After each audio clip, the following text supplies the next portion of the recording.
The silent watchers. The silver spires of observation post-zenith gleamed in the light of 3 moons, casting long shadows across the crystalline landscape of Vosa Prime.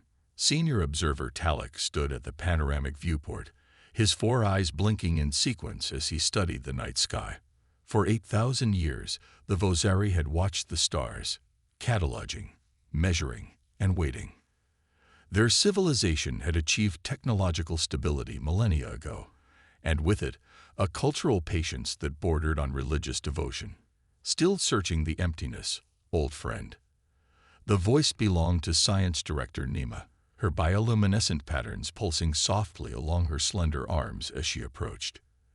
8,000 years, Talek replied without turning.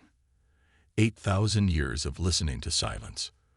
The Vosari had launched their first observation satellites when their ancestors still used stone tools to hunt. Their progression had been methodical, careful, each technological advancement meticulously tested over generations before implementation. They had spread to nearby planets in their system, but never ventured beyond. The energy requirements seemed wasteful, the dangers too great.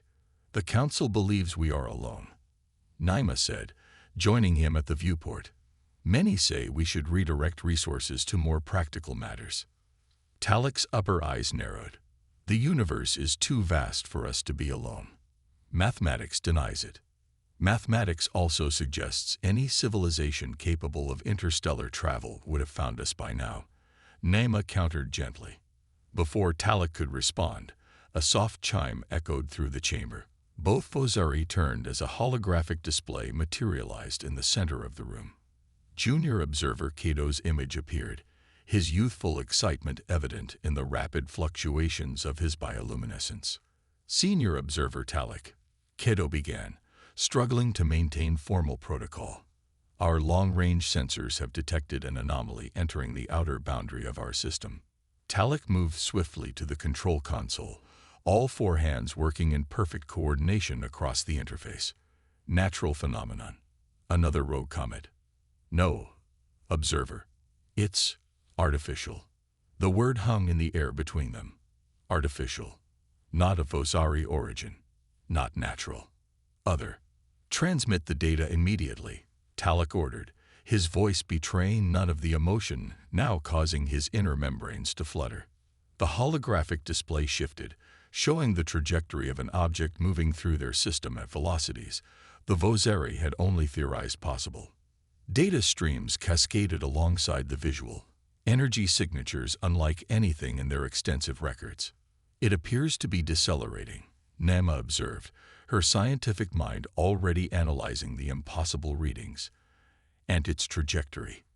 We'll bring it near Vosa Tertius, Talek finished. Our mining colony. Nima's lower eyes widened. We must alert the Council immediately. No, Talek replied firmly. Not yet. Verification first. 8,000 years of observation demands precision. Within minutes, the Zenith's most advanced instruments were focused on the approaching object. The image clarified gradually. A vessel of unfamiliar design. Where Vosari ships were perfect spheres, this craft was angular, asymmetrical, with protrusions that defied Vosari understanding of efficient space travel. It's damage, Naima stated, indicating radiation patterns emanating from the vessel. Those emissions are unlike anything in our records. And potentially dangerous, Talek added. He opened a secure channel to Vosa Tertius. Colony Administrator Vela. This is Senior Observer Talek. Implement Emergency Protocol Sigma. Prepare for possible first contact. The administrator's voice came back, steady but confused. First contact, Observer. After all this time, 8,000 years of patience is about to be rewarded, Talek replied. Or tested. Prepare your people. As the connection closed, Naima approached with fresh data. The vessel's trajectory has changed. It's attempting controlled descent to Vosa Tertius. Intentional? Talek asked. Unclear. Its systems appear to be failing. The radiation emissions are increasing. Talek made a decision that would alter Vosari history forever. Prepare my ship. "I'm going to Vosa Tertius." "The council," Nema began, "will be informed once I have facts, not speculation." Talik's bioluminescence pulsed with determination. 8,000 years, Nema. I will witness this moment. On Vosa Tertius, the sky burned. Colony Administrator Vela stood in the observation dome, watching as the alien vessel tore through the upper atmosphere, a trail of fire marking its desperate descent. Around her, her staff worked with the methodical calm that characterized their species, even as history unfolded before them. "Shelters?" she asked, not taking her eyes from the spectacle. "All colonists secured, Administrator," her assistant replied. "Defense systems are on standby." Vela nodded. The Vosari had never developed weapons of war. They had no need when their civilization had united thousands of years ago. But they understood the concept of defense. The colony's shields and deterrents were designed for asteroid protection, not combat, but they would serve if necessary. "The vessel will impact approximately 20 kilometers from the colony perimeter," her chief scientist reported. "Current estimates suggest 5 minutes until impact." "And the radiation?" Vela asked. "Increasing. Our preliminary analysis suggests it could be harmful to our biology." Vela considered this information carefully. In 8,000 years of space observation, the Vosari had prepared countless protocols for first contact. None had anticipated the other species would arrive in a damaged vessel leaking unknown radiation. "Prepare containment teams with full protection equipment," she ordered, "and medical units with radiation protocols." The alien ship disappeared behind the ridge of mountains that protected the colony's eastern flank. Moments later, the ground trembled as a shockwave rolled across the landscape. A plume of iridescent dust, unique to Vosa Tertius's mineral composition, rose into the sky. "Impact confirmed," the science officer reported unnecessarily. "Life signs?"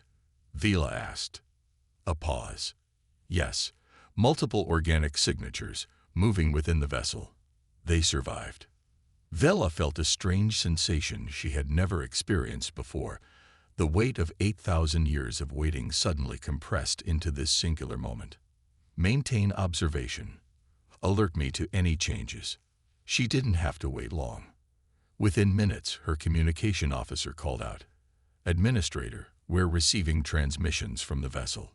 Complex data patterns, mathematical sequences. They're trying to communicate," Vela realized. "Respond with equivalent sequences. Show them we understand." As this exchange began, another officer reported, "Movement at the crash site. Something is emerging from the vessel." The main display shifted, focusing on the wreckage. A hatch had opened in the damaged hull, and a figure was carefully making its way out. It moved awkwardly in the lighter gravity of Vosa Tertius, its form obscured by some kind of protective suit. Then it removed its helmet, and for the first time, the Vosari saw the face of humanity. Captain Elena Reyes coughed as Vosa Tertius's alien air filled her lungs. The atmosphere was breathable, barely, but had a strange metallic taste and a higher oxygen content than Earth standard. Around her, the Hyperion's wreckage smoldered, the experimental quantum drive still emitting dangerous levels of radiation. "Captain," her executive officer warned through the comm, "the radiation levels are still climbing. You shouldn't be exposed." "Someone needs to make contact," Reyes replied, scanning the alien landscape. "And as captain, first contact falls to me." The Hyperion had been humanity's most ambitious deep space vessel, equipped with an experimental quantum displacement drive that could, theoretically, cross vast distances by temporarily shifting the ship between dimensional planes. The theory had proven sound. The implementation, however, had failed catastrophically, dropping them into an unknown system with a rapidly deteriorating drive core. "Any response to our mathematical sequences?" she asked. "Yes," Communications Officer Park replied, excitement evident in his voice despite their dire situation. "They're responding with equivalent equations and sending new ones. They understand, Captain." Reyes felt a surge of emotion, the culmination of humanity's centuries-long search for other intelligent life. happening now, when they were at their most vulnerable. Captain, Chief Engineer Ramirez called with urgency. The quantum core is approaching critical. The containment is failing faster than predicted. Evacuate everyone from the engine section, Reyes ordered. Seal it off. Already done, but the radiation will penetrate the barriers eventually. We have hours, maybe less, before this whole area becomes lethally irradiated. Reyes made a decision. Prepare the emergency beacons. Mark the area as a radiation hazard. We need to warn these aliens about what we've brought to their doorstep.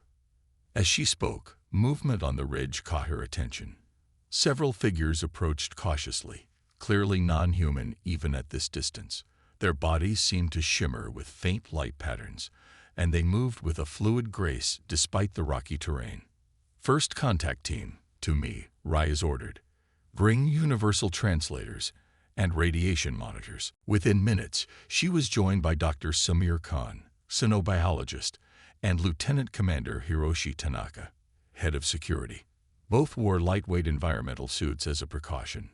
Remember, Reyes advised as they prepared to meet the approaching aliens, we're visitors here, and we've brought danger with us.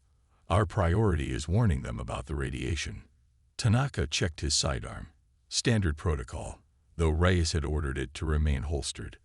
Let's hope they're friendly, Captain. 8 light years from Earth, Khan said quietly, and we find not just life, but intelligent life. The odds are astronomical. Save the calculations for later, Doctor, Reyes replied. Right now, we need to establish communication and warn them before that drive core breaches. As the aliens drew closer, Reyes could see them more clearly. They stood slightly shorter than humans, with slender bodies covered in smooth, pale blue skin that emitted subtle patterns of bioluminescence. Their faces featured 4 eyes arranged in a diamond pattern, and they had 4 arms that moved with precise coordination. Reyes stepped forward, hands raised in the universal gesture of peace, hoping it translated across the gulf of evolution.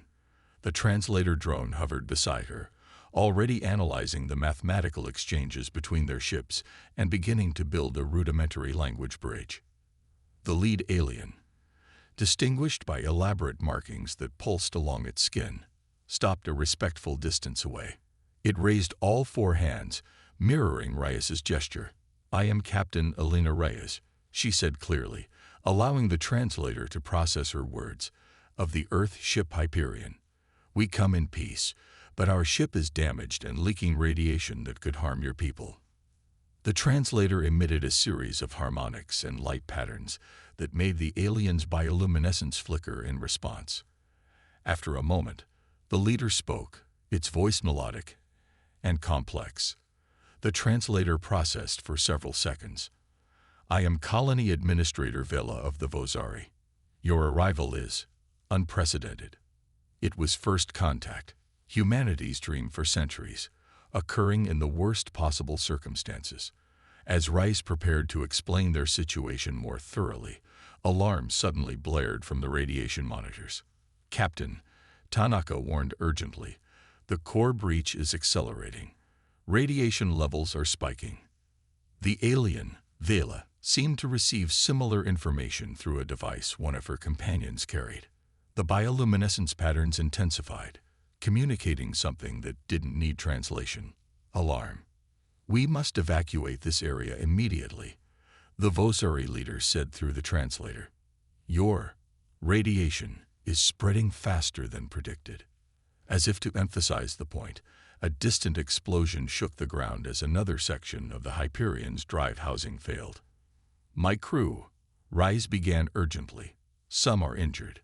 We can't move them quickly. The Vosari leader hesitated only briefly before responding. We will help, but we must hurry. The patterns suggest catastrophic expansion within hours, and thus began humanity's first alliance with an alien species, forged not in diplomatic chambers with careful protocols, but in desperate circumstances with lives hanging in the balance. As humans and Vosari scrambled to evacuate the crash site, neither species yet understood that the quantum radiation now spreading across Vosatertius would transform both their civilizations forever. Dangerous cooperation. The central chamber of the Vosa Tertius Emergency Facility hummed with activity as two species worked side by side, divided by evolution, but united by crisis. Holographic displays dominated the center of the room, showing the steadily expanding radiation field around the crashed Hyperion. Vosari scientists, with their methodical precision, worked alongside the more improvisation-prone human engineers, each trying to understand the other's methods while time slipped away. Captain Rice stood beside Colony Administrator Vela, watching the unlikely collaboration unfold. The language barrier remained significant despite the translator's best efforts, but mathematics and the universal language of survival bridged many gaps. "Your quantum displacement drive," Vela said, her four eyes blinking in their characteristic pattern that Reyes had learned indicated deep thought. "It creates pathways between dimensional planes." "That was the theory," Reyes acknowledged. "We thought we could effectively fold spacetime, creating a shortcut between distant points." The Vosari administrator's bioluminescence flickered in what the humans were beginning to recognize as their equivalent of a concerned frown. Such technology requires energy densities that approach singularity thresholds. Our scientists theorized similar concepts thousands of years ago, but deemed them too dangerous to pursue. There was no accusation in her tone, but Reyes felt it nonetheless. Humanity had always pushed boundaries, taken risks that the careful, methodical Vosari would never contemplate. Now that recklessness had brought danger to a peaceful world. "We need to focus on containment," Reyes redirected. "Chief Engineer Ramirez believes we have less than 12 hours before the radiation reaches critical concentration levels in the colony." Across the room, Ramirez was engaged in animated discussion with the Vosari chief scientist, Maynard. Despite the translation difficulties, they had established a rapport through shared diagrams and equations.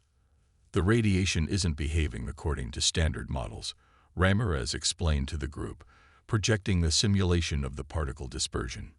"It's almost as if the quantum particles are communicating with each other, creating new propagation patterns." "Quantum entanglement across dimensional boundaries," Maynard suggested, his lower set of hands manipulating a complex mathematical model. The collapsed drive created a cascade effect. The particles exist partially in our dimension and partially elsewhere. Dr. Khan, the xenobiologist who had been monitoring the radiation's effects on local biological systems, joined the conversation. "That would explain the unusual cellular responses we're seeing. The radiation isn't damaging tissue through conventional ionization. It's altering fundamental quantum states at the cellular level." Reyes felt a chill. "Are you saying it's changing living tissue?" "Not exactly," Khan clarified. "At least, not yet, but given enough exposure." The implication hung in the air. This wasn't just radiation. It was something new, something neither species fully understood. Administrator Vela spoke into the uncomfortable silence. "We have evacuated all Vosari within a 50-kilometer radius, but our simulations show the radiation will reach the colony within hours and the entire planet within days." "What about planetary evacuation?" Lieutenant Commander Tanaka asked. Vela's bioluminescence dimmed noticeably. "The Vosari do not maintain large transport fleets. Our society achieved stability millennia ago. We have ships to move resources between our planetary colonies, but not enough to evacuate millions." Reyes shared a look with her officers. The Hyperion had been humanity's cutting-edge explorer, but the Vosari, despite their 8,000 years of technological development, had never needed to build the kind of massive evacuation ships Earth's troubled history had made necessary. "Then we need a solution here and now," Reyes decided. "Ramirez, what about the drive itself? Can we shut it down completely?" The engineer shook his head grimly. "The primary containment is already breached. Even if we could reach it through the radiation, the quantum cascade is self-sustaining now." Menar, who had been quietly manipulating equations on his console, suddenly straightened all four arms in what the humans had learned was an indication of epiphany. "Not self-sustaining," he corrected. self-propagating through dimensional resonance. He projected a new model that combined Vosari theoretical physics with the practical data from the Hyperion sensors. Your drive created a tear between dimensions. The quantum particles are oscillating through this tear, amplifying with each cycle. Like feedback in an audio system, Ramirez realized excitement building, which means if we could disrupt that frequency, we could collapse the tear. Minar finished. For the first time since the crash, Rice felt a spark of hope. What would you need? Something that can generate an inverse quantum field, Ramirez said, already calculating. But our equipment was destroyed in the crash. All eyes turned to the Vosari scientist. Minar's bioluminescence pulsed rapidly as he considered. Our civilization researched quantum theory extensively, but we never built practical applications. However, he manipulated his console, bringing up schematics for a massive installation on Vosa Prime, the Grand Harmonizer. It was built as an astronomical observation tool, designed to detect quantum fluctuations across space-time. Could it be modified to generate a countering field? Ramirez asked. Theoretically, Minar acknowledged. But it would require precise recalibration, and the harmonizer hasn't been activated in over 1,000 years. Administrator Vela's patterns shifted dramatically. The Vosari equivalent of shock. The harmonizer is a historical monument, part of our cultural heritage. Modifying it would be, she struggled for words. Necessary. Rice finished gently. Administrator, I understand cultural preservation. Believe me, humans have fought wars over it. But right now, your entire civilization is at risk. Vela was silent for a long moment, her 4 eyes blinking in complex patterns. Finally, she nodded. I will contact the High Council on Vosa Prime. But there is another problem. Even if they agree, the modifications would require direct control of the harmonizer itself. Someone would need to go to Vosa Prime, Reyes understood. Through radiation-saturated space, Vela confirmed, with equipment capable of interfacing human quantum technology with the ancient Vosari systems. It was a suicide mission. The radiation exposure during the journey alone would be lethal, even before considering the technical challenges of integrating 2 radically different technologies from civilizations that had evolved independently across the stars. Before Reyes could speak, Chief Engineer Ramirez stepped forward. I'll go. Miguel. Reyes began. With respect, Captain, I'm the only one who fully understands the quantum drive's operations, he interrupted. And the radiation has already. He didn't finish, but he didn't need to. The initial exposure during the crash had affected several crew members, Ramirez among them. The medical scans showed cellular changes that Dr. Khan couldn't reverse. I can accompany him, Minar offered, surprising everyone. My specialization is theoretical physics. If anyone can interface our technologies, it would be me. The Vosari scientist's offer was particularly shocking. The humans had quickly learned that the Vosari were methodical, cautious beings who had built their civilization on careful planning and risk avoidance. For one to volunteer for a likely fatal mission represented an extraordinary break from their cultural norms. Administrator Vela's bioluminescence pulsed with what the humans now recognized as deep emotion. Minar, you understand the risk. 8,000 years we have watched the stars. Minar replied simply. Now the stars have brought us this challenge. I will meet it. While the Vosari leadership communicated in rapid pulses of light and soft tones, Rice pulled Ramirez aside. You know the chances of survival are minimal. The engineer nodded, his expression composed despite the gravity of the moment. But the chances for everyone else without this are 0. The math is simple, Captain. Within hours, a small Vosari transport was prepared. Modified with every radiation protection the combined human and Vosari scientific teams could improvise, it still offered minimal shielding against the exotic particles now saturating the space around Vosa Tertius. Ramirez carried a portable interface he had built from salvaged Hyperion components. The device contained the quantum signature of the drive breach. essential for calibrating the countermeasure. Around his neck hung a small pendant with photos of his family on Earth, people he now would never see again. As the engineer prepared to board, Rice clasped his shoulder. The Hyperion was supposed to make history as humanity's first contact with alien intelligence. Just not like this. Ramirez managed a smile. Sometimes history doesn't ask permission, Captain. Nearby, Administrator Vela and Chief Scientist Maynard conducted their own farewell, their bioluminescent patterns creating a complex dance of light that the humans found hauntingly beautiful despite not understanding its meaning. The journey to Vosa Prime would take 6 hours, an eternity for bodies already compromised by radiation exposure. Even with the Vosari's advanced medical support, it was unlikely either Ramirez or Minar would survive long after completing their mission, if they completed it at all. As the transport lifted off, Dr. Khan approached Reyes quietly. "Captain, I've been analyzing the latest biological samples from our exposed crew members." "Not now, Doctor," Reyes said, watching the transport disappear into the iridescent clouds. "You need to see this," Khan insisted, showing her a microscopic image of human cells.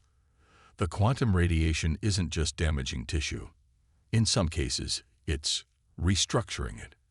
Reyes turned her attention to the image, her brow furrowing. "What am I looking at?" "Cellular adaptation at an accelerated rate. Some cells are dying, yes, but others are changing, incorporating quantum properties into their structure. And the Vosari cells are showing similar adaptations, though through different mechanisms." "What are you saying?" "I'm saying," Khan replied carefully, "that we might be witnessing forced evolution. The radiation may be deadly in the short term, but for those who survive initial exposure, the implications were staggering." Before Reyes could process this information, alarms blared throughout the facility. On the main display, the radiation field had suddenly expanded, enveloping the colony's outer perimeter much faster than predicted. "The quantum cascade is accelerating," one of the Vosari scientists announced, all 4 hands working frantically across his console. "We have less than 3 hours before total saturation." Administrator Vela turned to Reyes, her bioluminescence pulsing with an urgency that needed no translation. "Your engineer and Minar won't reach Vosa Prime in time." The next hours passed in grim preparation. As the radiation field expanded, both humans and Vosari retreated to the deepest levels of the facility, converting storage areas into makeshift radiation shelters. The Hyperion's surviving medical team worked alongside Vosari healers, treating the first cases of acute radiation poisoning as the invisible enemy breached their defenses.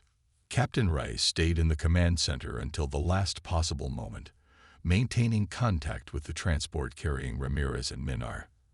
Their life signs were weakening, but they remained conscious, determined to reach Vosa Prime. "We're approaching the harmonizer," Ramirez reported, his voice strained. "The radiation levels here are lower. Something about the planet's magnetic field is providing partial shielding. The High Council has granted emergency authorization," Vela informed them. "You will have full access to the harmonizer systems." "Minar's condition?" Rice asked, knowing the answer would not be good. A pause. "Declining," Ramirez admitted, "but he's still with me, still fighting." As the transport landed at the harmonizer facility on Vosa Prime, Rice and Vela could only watch through the fragmented video feed as the 2 scientists, human and Vosari, struggled from their seats, supporting each other as radiation sickness took its toll. The harmonizer itself was a marvel of ancient Vosari engineering, a massive crystalline structure built into the bedrock of their homeworld, designed to detect the subtlest quantum vibrations across space-time. 8,000 years ago, it had been the pinnacle of their technological achievement. Now it represented their only hope. "The modifications are complex," Minar explained between labored breaths as they worked. "The harmonizer was never designed to generate fields, only detect them." "We can reverse the primary emitters," Ramirez suggested, his hands shaking as he connected his interface to the ancient Vosari systems. Use the detection arrays as broadcasting points. For 2 hours they worked, their conditions deteriorating visibly. Twice Minar collapsed, only to be revived by the transport's medical systems. Ramirez's nosebleeds became constant, his radiation burns worsening, but he continued reconfiguring circuits and writing interface code. On Vosa Tertius, the radiation reached the central facility. The shielding held, but sensors indicated it would fail within the hour. Humans and Vosari huddled together in the emergency shelters, two species facing extinction side by side. Final calibrations complete, Ramirez reported, his voice barely audible. Initiating power cycle. The ancient harmonizer began to hum, its crystalline structure vibrating at frequencies that hadn't been heard on Vosa Prime for millennia. Lights flickered throughout the facility as it drew enormous power. Quantum signature locked. Minar confirmed, all 4 of his hands trembling on the controls. Generating inverse field now. On the monitors in the command center, Reyes and Vela watched as a new energy pattern emerged from the harmonizer, pulsing outward through space toward Vosa Tertius. It was invisible to the naked eye but showed clearly on the quantum sensors, a precisely calibrated wave designed to cancel the dimensional tear created by the Hyperion's failed drive. Field expansion at 60%, one of the Vosari scientists reported. 70%, 80%. Suddenly alarms blared. The harmonizer is overloading. Its systems were never designed for this level of output. On the video feed, they could see sections of the ancient facility beginning to crack under the strain. Crystalline fragments fell around Ramirez and Minar, who remained at their posts. We need 2 more minutes, Ramirez calculated. Just 2 minutes at full power. The facility was collapsing around them. A support beam crashed down meters from their position. Still they worked, adjusting, recalibrating as the counterfield expanded. Field coverage at 95%, came the report. It's working. The quantum cascade is beginning to collapse. On Vosa Tertius, sensors confirmed it. The radiation levels were stabilizing, then decreasing as the dimensional tear began to seal itself. The impossible had been achieved through the combined efforts of 2 species who, until days ago, had never known of each other's existence. The video feed from Vosa Prime stuttered, then failed completely as the harmonizer facility suffered catastrophic structural failure. The last image showed Ramirez and Minar side by side at the controls, human and Vosari united in purpose until the end. 3 days later, Captain Reyes stood with Administrator Vela on a hilltop overlooking the crash site of the Hyperion. The quantum radiation had dissipated, leaving behind an altered landscape where crystalline formations, never before seen on Vosa Tertius, now grew from the soil. Your scientists believe these formations are a result of the quantum particles restructuring matter at a fundamental level, Vela explained, her bioluminescence patterns now familiar enough to Reyes that she could recognize wonder in them. And the biological effects? Reyes asked. Continuing to develop. Those who survive the initial exposure show cellular changes that our medical science cannot fully explain. It appears that both our species have been changed by this encounter. Dr. Khan had reported similar findings among the human survivors. Subtle alterations to cellular structure, enhanced neural activity, and in some cases, the development of limited bioluminescent properties in human tissue, as if the quantum radiation had carried aspects of Vosari biology across the species barrier. The High Council has reviewed our findings, Vela continued. They have authorized the construction of a new research facility here to study these effects. They have also, and this is unprecedented in our history, approved the development of an interstellar vessel. Reyes turned to her in surprise. You're going to build your own long-range ships. 8,000 years we watched the stars, Vela said, echoing Minar's words. Now they have brought us something we never expected. It would be illogical to continue merely watching. In the distance, human engineers worked alongside Vosari technicians, salvaging what they could from the Hyperion. The crash had stranded 38 humans on this alien world. With no way to return to Earth, They were now permanent ambassadors of humanity. What do you think they would say? Rise asked, looking up at the sky where Vosa Prime shone as a bright point of light. Ramirez and Menar. About all this. Vela's bioluminescence pulsed in what Reyes had learned was their equivalent of a contemplative smile. I believe they would say that the universe rarely asks permission before changing us. We can only choose how we respond to those changes. As the sun set on Vosa Tertius, two species, one driven by caution and patience, the other by curiosity and daring, began planning a future neither could have imagined alone. The quantum radiation had forever altered both humans and Vosari at a fundamental level, creating the first biological bridge between two species evolved on worlds 8 light-years apart. And in the night sky above them, the stars watched as they had always done, silently witnessing the beginning of something entirely new in the cosmos.